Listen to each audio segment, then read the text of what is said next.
Joe Marino. He's running for mayor of Utica. By the way, we have invited the mayor several times. More times than I can count. To come in, and he's playing the role of the cowardly lion right now and not willing to come in. I don't get it. He told me he'll come in after he beats Joe Marino. When is that going to happen? Well, that was after he said that in the next 2 weeks I'd be in. That was one. He thing promised he he would be in 2 weeks. Said, so. Yeah. But at the celebrity basketball game, he told me that ain't going to happen. It's disappointing. It is. Joe Marino, good morning. Good morning. What's the point of coming in after the election? I mean, isn't the idea to get our ideas out and let the people hear how we feel? That was my argument. And it's going to be a long time if he's waiting to after he beats me. Okay, all right. Are you making Joe? Are you saying he won't be on? Are you making a prediction here? I'm just pretty confident in the fact that the people of the city of Utica are smart. Okay, all right. You're bothered by the mayor's transparency when it comes to one business that is being disrupted by the downtown hospital footprint, and that's Mohawk Hospital Equipment. It was the mayor of Little Falls who was touting the fact that they're moving out to Little Falls, as he should. And see, the problem that I have, and I know I've always been, I've been very vocal about my disagreements with any government official, including the mayor. And I know the mayor doesn't take it kindly, but that's too bad. My job is not to coddle and caress other government officials and stroke egos. My job is to make sure that we do the things that I've been elected to do, right? So I'm responsible for my neighborhood and the things that happen in there. And the mayor and his economic team are responsible for things like a hospital project. And my original gripe was the fact that we sat on the sidelines for 2 years before we got involved in this project. And when that happens, we allow companies, great companies like Mohawk Hospital Supply, to find other avenues to go somewhere else. And the whole entire idea of this was to try to be cajoling and coercing of all of these companies, not just large ones like Mayoral Hospital Supply, but smaller ones too, and get them somewhere to stay here. So we do you think the mayor is responsible for them not staying in Utica? I think tangentially, the mayor, by him not being involved in this process for years, literally. I mean, and that's a fact. We had an MOU on our table. The city of Utica had an MOU on our table to agree with the county to do things involving the garage and other things for 2 years. Now, if you told me that we waited for 2 years and renegotiated a new agreement with the county and we were just trying to work out a new deal and then we signed something different 2 years later, okay, perhaps you were negotiating, perhaps it was a tactic.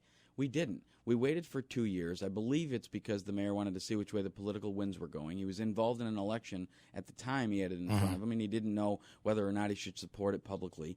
And what we did was we gave everyone an opportunity to start scare tactics, to let the no downtown hospital thing perpetuate. Those kind of things, that lack of leadership is costing me money because now I'm losing 24 jobs. And these are the kind of things that happen when those things take place. But, Joe, you mentioned the mayor sitting on the sidelines. You are aware of this, isn't it? Wouldn't it be appropriate for a council member or the council to say, "Hey, look, there's a possibility we're going to lose X number of businesses. There's jobs that go with it. I think we need to have a committee formed to figure out how we can incentivize these companies to stay in Utica or Oneida County, whatever the case may be." Look, as a council person, I did everything that I could legally to support the hospital and its location, and in fact, even this particular business by way of voting for a $2 million grant when it was brought to me. But the mayor's got an entire economic development team devoted to doing these things. The Common Council doesn't have that. We don't have access to the kind of resources that a mayor does or the entire city government does to kind of contact these people and then find other avenues. That's true, but is it fair in hindsight to say, hey, you didn't do anything when you were on the council, and did you do anything? Yeah, I mean, it's not literally. It's just not our job to find. I mean, we don't oversee the IDA, so we can't work on pilots. We can't work on land value. We're not URA certified, so we can't go in and find them land or find them new property. It's really nothing that we can do. We have to just hope and pray that our leader is doing the things that we're doing. So I'm not trying to pass the buck. I just don't have a buck to pass. Should there have been an incentive program? I mean, perhaps. For businesses? Look. Or is there an incentive program to assist these businesses? I know that the Community Foundation has stepped up. Yeah, and again, that's the thing. We're always in the background of these things. Community Foundation stepped up. The county stepped up. The state stepped up. I'd like to pose the question as to what has this mayor ever done to do anything in the city? What program or initiative has the mayor ever perpetuated? I genuinely can't think of one thing that the mayor has proposed and passed, given a speech to say, here's what we're going to do, here's how we're going to do it. So when we started the conversation, we talked about transparency. The answer to the question is, I don't know. The only thing I know is I was told that we were going to incentivize these companies. We were going, like, again, with this grant, I was told we were going to incentivize this particular company. They were going to move to 1900 Bleecker Street, and that's the last word I heard before he sold the property to someone else. I don't know what happened. And, again, coming on the radio, talking in public, just giving people an idea of what in the world you're doing would be great. So, Jeff, perhaps, and this could be the case, maybe they sat with this company for, months to try to figure this out, and it didn't work. The fact is, I don't know that, and no one else does. And he won't come and talk to you. He certainly won't come and talk to us. He's been to one council meeting in my entire 8 years. So for us, I've done everything I could to perpetuate the project. I've supported the MOU. I've supported that $2 million grant. I've sat with numerous companies down there. I don't have the resources or the executive power to do those kind of things, which is exactly why I'm running for mayor. I'd like to not have these balls dropped any longer. What is the $2 million? What is that grant? How is that used? What does it go for?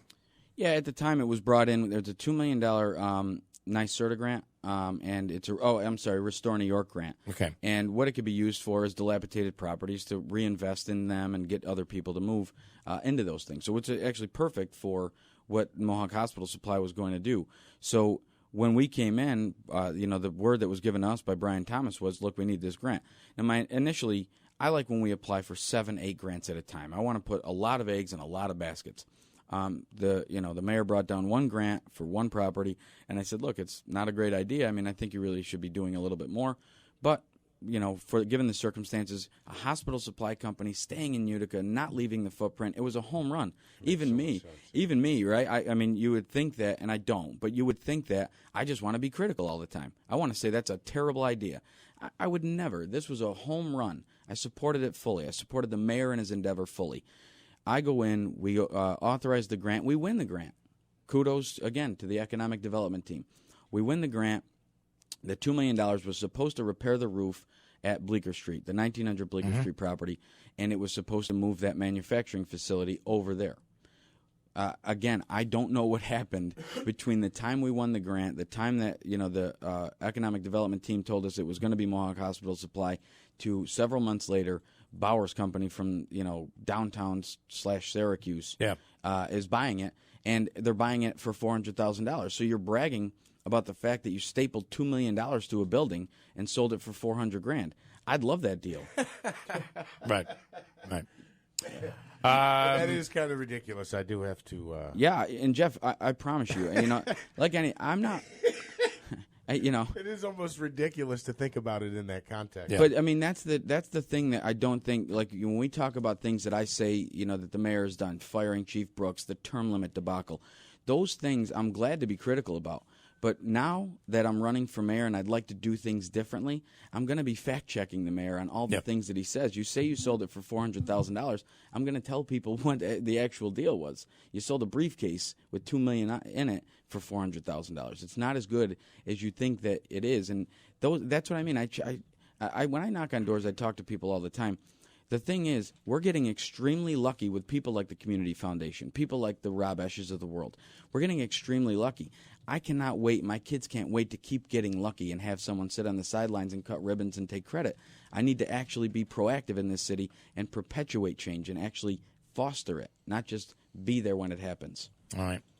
Can I follow up on that point? You can make the argument, if it's not broke, don't fix it. The Sure. city looks a lot better and seems to be moving a lot better than it did 8 years ago. Right, and I actually don't disagree at all. The problem is we have done nothing to actually perpetuate that. We've done nothing to inhibit that, right? So the economic development, selling buildings for $5,000 here, $10,000 there, you can debate that all along. Is it valuable based on the jobs created? There's really not many. I'd love to debate the mayor on that topic, and we will have that chance, no doubt. Will there be a debate? Speaking of debate? You hope. I've challenged the mayor to a debate publicly. I actually gave him 2 weeks to respond. I got no response back. I'll continue to do that only because I genuinely believe that the mayor needs to answer to the people. He's never done it in our time. He's never listened to them. He's vetoed referendums. Things like that have been a real problem for me. So when you say that there's been change, it just hasn't been. The city has had no involvement in that change. I mean, the mayor has been a cheerleader for that change tremendously. He's been great about saying how wonderful everyone else is. But it's time that our neighborhoods had a voice. It's time that other areas of the city actually had a voice, because when you're an investor and you're coming into the city, you're not looking to do it in South Utica. You're not looking to do it in North Utica. You're looking to do it in downtown, which is why all the change is happening there, because that's where other private investors are making their maneuvers. Great. But we have 5 neighborhoods in this city, not 1. And that's the thing that's been ignored. So the city's moving along because of private investment, not the city, and I'd like to help that along. Fair enough, Joe Marino. We appreciate it. We will Thanks, reach out to the mayor, give him an opportunity to speak out.